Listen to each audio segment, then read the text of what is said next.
আল্লাহর কথা বলা আছে। এই সূরাতে অন্য কোনো সাবজেক্ট নাই। এই সূরায় শুধু কার আলোচনা আছে? এরকম আরেকটা সূরা কোরআনে নাই যে সূরার শুরু থেকে শেষ পর্যন্ত শুধু আল্লাহর গুণগান আছে, আল্লাহর বৈশিষ্ট্যের কথা আছে, আল্লাহর একত্ববাদের কথা আছে, অন্য কোনো সাবজেক্টই নেই। এটা সাবজেক্টই শুধু আল্লাহ তাআলা। এই জন্য এক সাহাবী এই সূরাকে খুব ভালোবাসতেন।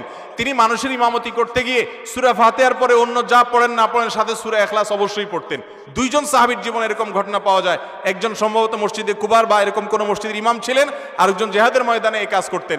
সাহাবীরা এসে বলছেন, ইয়া রাসূলুল্লাহ, উনি নামাজ পড়াইলে অনেক লম্বা সময় ধরে সালাত আদায় করে, আমাদের কষ্ট হয়ে যায়। নবীজি ডেকে বলছেন, তুমি কেন এই কাজ করো? বললেন, ইয়া রাসূলুল্লাহ, সূরা ইখলাস, এখানে আমাদের রবের কথা বলা হয়েছে, আমার রবের পরিচয়ের উল্লেখ দেওয়া হয়েছে।